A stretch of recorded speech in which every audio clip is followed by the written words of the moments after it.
بسم اللہ الرحمن الرحیم الصلاۃ والسلام علیکہ یا رسول اللہ وعلی آلکہ و اصحابکہ یا سیدی یا حبیب اللہ۔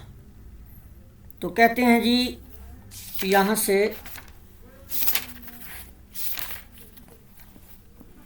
کہ باب اسم من کذب علی النبی صلی اللہ علیہ وسلم، یعنی کہ اس شخص کے گناہ کے بارے میں باب ہے جس نے نبی کریم علیہ الصلوۃ والسلام پر جھوٹ باندھا یا جھوٹ بولا۔ حدثنا علی بن الجعدی قال اخبرنا شعبۃ قال اخبرنی منصور قال سمعت ربعی بن حراش یقول سمعت علیا رضی اللہ تعالی عنہ یقول قال النبی صلی اللہ علیہ وسلم۔ حضرت ربعی بن خراش فرماتے ہیں کہ میں نے سنا حضرت علی رضی اللہ تعالیٰ عنہ سے کہ حضرت علی نے فرمایا کہ نبی کریم علیہ الصلوۃ والسلام نے فرمایا لا تکذبوا علیہ، مجھ پر جھوٹ نہ باندھو، فإنہ من کذب علیہ، کیونکہ جس نے مجھ پر جھوٹ باندھا، فل یلج النار، وہ دوزخ میں جائے گا، وہ جہنم میں جائے گا۔ حدیث واضح ہے، اس میں کسی تشریح کی حاجت نہیں ہے۔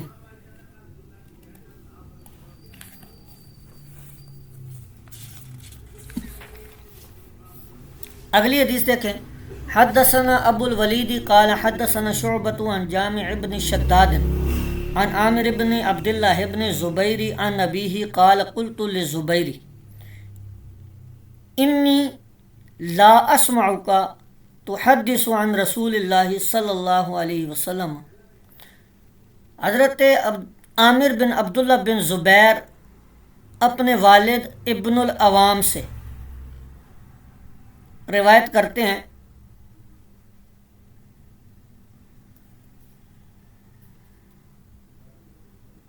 کہ میں نے کہا، کس نے؟ حضرت عبداللہ بن زبیر نے کہا اپنے والد سے، حضرت زبیر سے، یعنی کہ عبداللہ نے کہا اپنے والد زبیر سے کہ بے شک میں نے آپ کو نہیں سنا حضور علیہ الصلوۃ والسلام کی حدیثیں بیان کرتے ہوئے کما یحدث فلان و فلان، جیسے کہ فلاں فلاں حضور علیہ الصلوۃ والسلام کی حدیثیں بیان کرتا ہے۔ قال اما انی لم افارقہ، تو آپ نے فرمایا سنو میں حضور علیہ الصلوۃ والسلام سے جدا نہیں ہوا، ولیکن سمعتہ، لیکن یہ کہ میں نے حضور علیہ الصلوۃ والسلام کو یہ فرماتے ہوئے سنا، کیا؟ من کذب علیہ فلیتبوأ مقعدہ من النار، کہ جس نے مجھ پر جھوٹ باندھا تو وہ اپنا ٹھکانہ جو ہے وہ جہنم میں بنا لے۔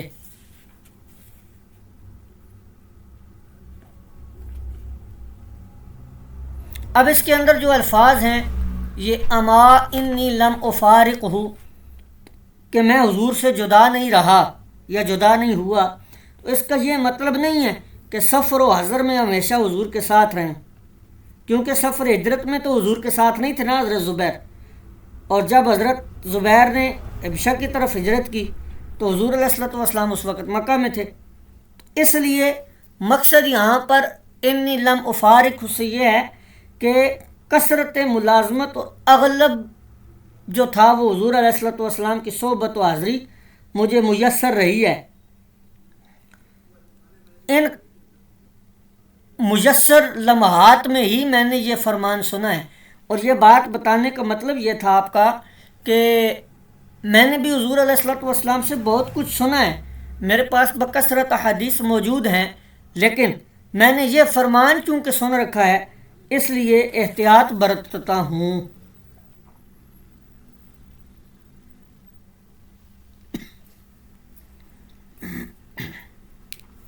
اسی طرح اگلی حدیث حدثنا ابو معمر قال حدثنا عبد الوارث عن عبد العزیز قال انس رضی اللہ تعالیٰ عنہ. یہ حدیث آپ نے دیکھ لینی ہے. اس کے بعد یہ اگلا باب دیکھیں، اس کے اندر وہی احادیث آ رہی ہیں، وہی مفہوم ہے سب کا. آگے دیکھیں، باب کتابت العلم. باب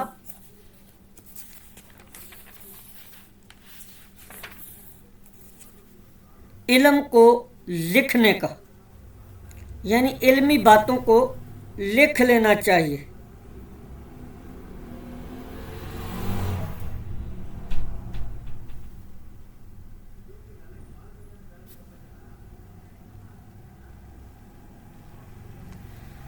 کہتے ہیں حدثنا محمد بن سلام قال اخبرنا وکیع عن سفیان عن مطرف عن الشعبی عن ابی جحیفہ قال قلت علی. حضرت ابی جحیفہ یہ کان من صغار الصحابتی، صغیر صحابہ کرام کے طبقہ میں سے تھے، اصاغر جو صحابہ ہیں. تو یہ فرماتے ہیں قال قلت لعلی، میں نے حضرت علی سے عرض کیا یا کہا، پوچھا، حل عندکم کتاب، کیا آپ کے پاس کوئی کتاب ہے؟ قال، انہوں نے فرمایا لا الا کتاب اللہ، نہیں مگر یہ کہ اللہ تعالیٰ کی کتاب. او فہم اعطیہ رجل مسلم، اور وہ سمجھ ہے میرے پاس جو اللہ تعالیٰ یا جو عطیہ کی جاتی ہے، دی جاتی ہے ایک مسلمان کو.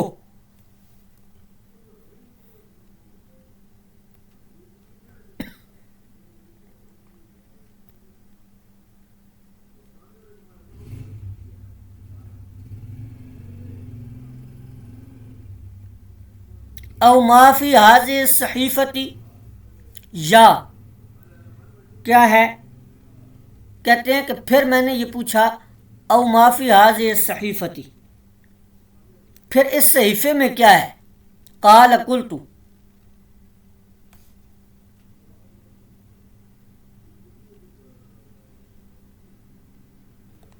تو حضرت علی نے فرمایا العقل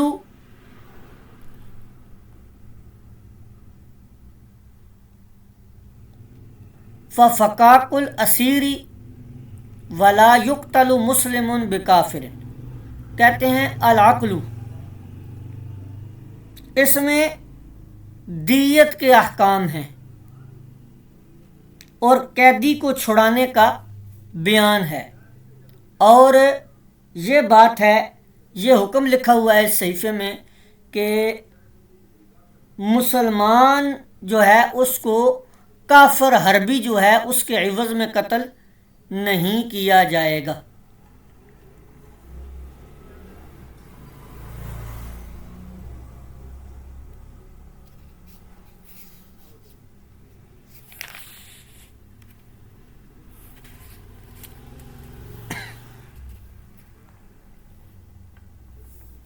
اب یہاں پر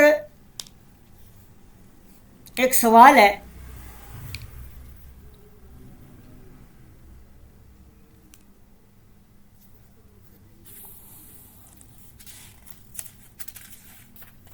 کہ باب تو بن رہا ہے باب کتابت العلم، اور حدیث کے اندر حضرت علی سے جب پوچھا گیا کہ آپ کے پاس کوئی کتاب ہے تو آپ نے فرمایا کہ نہیں، صرف اللہ تعالیٰ کی کتاب ہے قرآن شریف.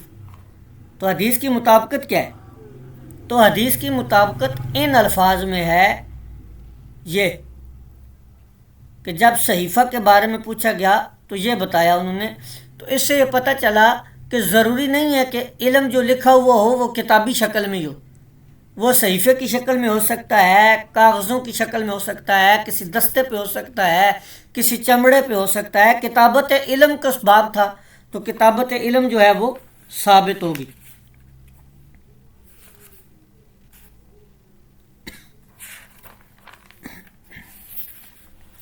اس میں اب ایک بحث آتی ہے کہ ولا یقتل مسلم بکافر، اس کے تحت شارحین کرام نے لکھی ہے کہ اس میں ائمہ کا اختلاف ہے کہ اگر کوئی مسلمان کسی کافر کو قتل کر دے، اب اس بات کو ذرا توجہ سے سن لیجئے گا، اگر کوئی کافر کسی مسلمان کو قتل، کوئی مسلمان کسی کافر کو قتل کر دے تو اس قاتل مسلمان کو کافر کے عوض میں بطور قصاص قتل کیا جائے گا یا نہیں؟ اب یہ ایک اختلافی مسئلہ ہے کہ کافر کو جب قتل کر دیا مسلمان نے، اب بطور قصاص مسلمان کو قتل کیا جائے گا یا نہیں؟ تو سب سے پہلے تو یہ سمجھ لیں کہ کافر جو اس کی 3 اقسام ہیں: حربی، معاہد، مستامن اور ذمی۔ نمبر 1، حربی کافر میں کوئی اختلاف نہیں کیونکہ وہ سب کے نزدیک مباح الدم ہے، اس لیے حربی کافر کو اگر کسی مسلمان نے قتل کر دیا تو مسلمان کو قصاص میں قتل نہیں کیا جائے گا، یہ اتفاقی مسئلہ ہے۔ اس کے بعد دوسری صورت ہے معاہد مستامن اور ذمی۔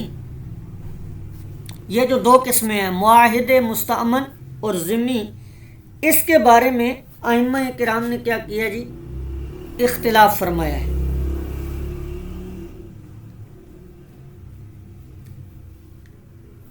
اب وہ اختلاف کیا ہے؟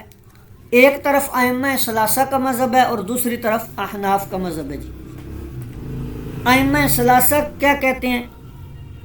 ائمہ ثلاثہ کہتے ہیں کہ مسلم سے قصاص نہیں لیا جائے گا، البتہ ذمی و مستامن میں دیت لازم ہوگی، یعنی کہ مسلمان کو کافر کے قصاص میں بدلے میں قتل تو نہیں کیا جائے گا لیکن اس پر دیت لازم ہوگی۔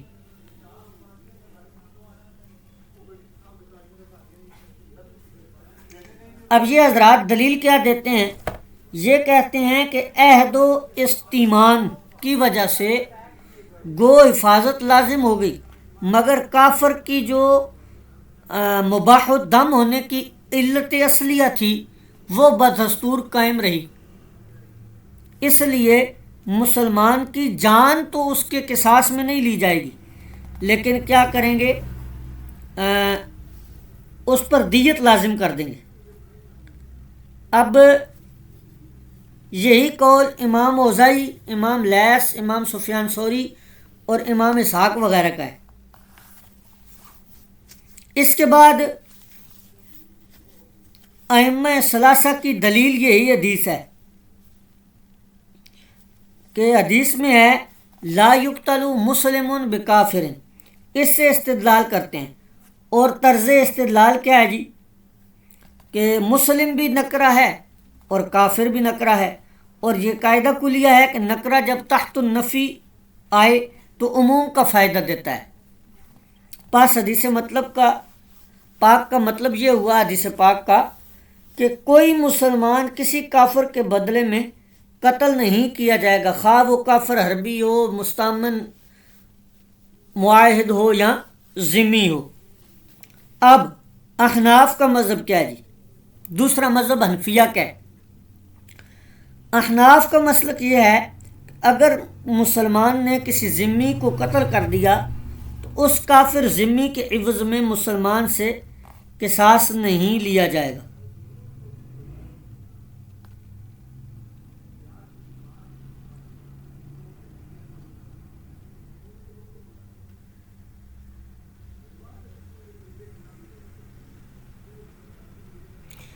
یہی قول ہے امام نخعی کا، امام شعبی، سعید بن المسیب، محمد بن ابی اللیلہ، اور یہی ایک روایت ہے حضرت عمر بن خطاب سے، حضرت عبداللہ بن مسعود اور عمر بن عبدالعزیز سے۔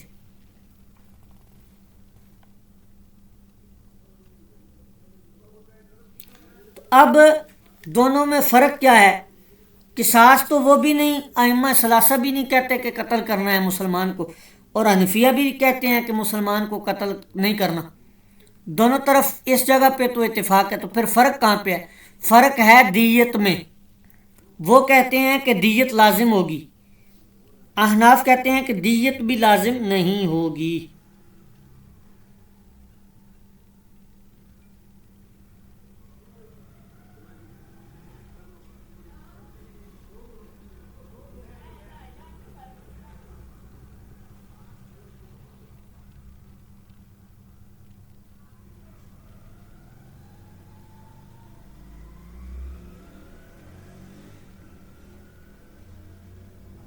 اچھا، اب احناف کے دلائل کیا ہیں؟ احناف کے دلائل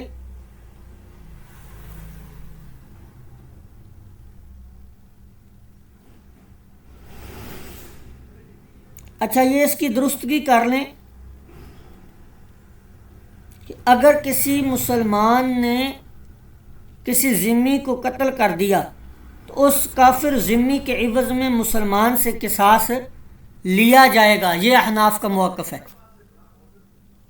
ٹھیک ہے جی، احناف کا موقف کیا ہے؟ قصاص لیا جائے گا.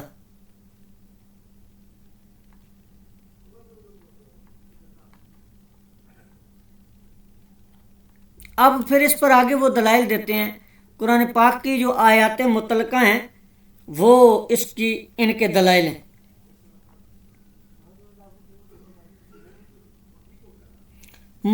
امام بدر الدین عینی رحمۃ اللہ علیہ نے عمدۃ القاری کے اندر لکھا ہے کہ اگر کوئی ذمی کا مال چرائے تو اس پر بالاتفاق کیا ہے؟ ہاتھ کاٹنے کی سزا ہے. اور اس پر قیاس کرنے سے معلوم ہوا کہ ذمی کے قاتل پر قصاص بطریق اولیٰ ہونا چاہیے، اس لیے کہ قتل نفس کا معاملہ شرکہ مال سے بہت زیادہ اہم ہے. اچھا، اب احناف جو ہیں وہ ائمہ ثلاثہ کی دلیل کا جواب کیا دیتے ہیں؟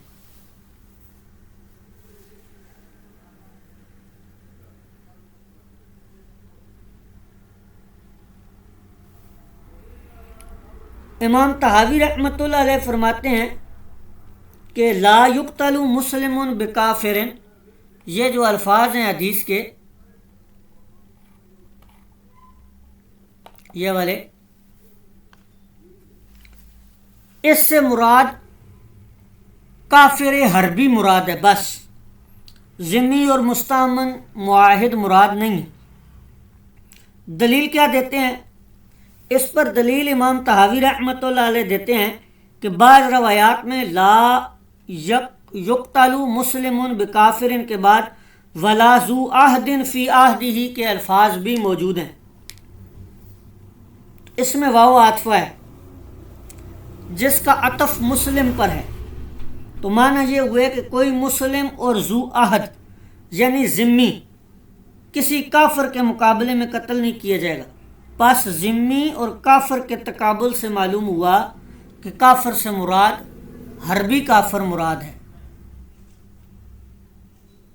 اور یہاں بھی انہوں نے نیچے بین السطور لکھ دیا ہے بکافر ان کے تحت ای حربی، یعنی حربی کافر کے بدلے میں مسلمان کو قتل نہیں کیا جائے گا.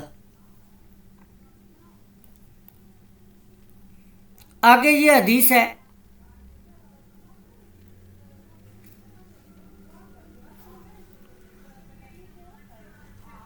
یہ حدیث کافی مفصل ہے. اس کے اندر ایک واقعہ ہے بیان کیا گیا.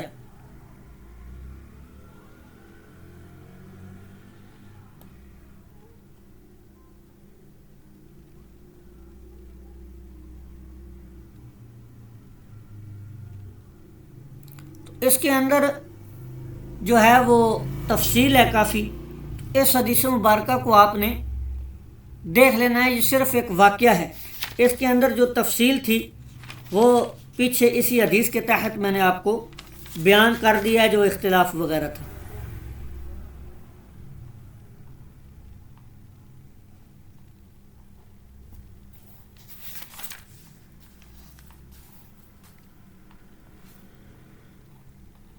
آگے حدیث دیکھیں،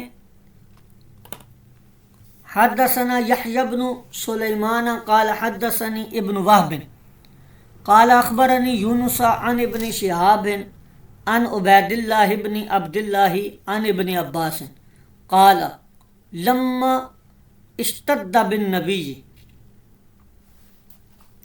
وجعہ، حضرت ابن عباس فرماتے ہیں کہ جب شدت اختیار کر گیا حضور علیہ الصلوۃ والسلام کا مرض، وجعہ کا معنی ویسے ہوتا ہے درد، تو یہاں پر ہم مرض ترجمہ کریں گے جو کہ آداب کا بھی لحاظ کرنا ہے، تو مقام رسالت مآب کا بھی اہتمام کرنا ہے، الفاظ کا چناؤ جو ہے وہ ادب والا ہونا چاہیے۔ جب حضور علیہ الصلوۃ والسلام کا مرض شدت اختیار کر گیا تو قال، آپ نے فرمایا ائتونی بکتاب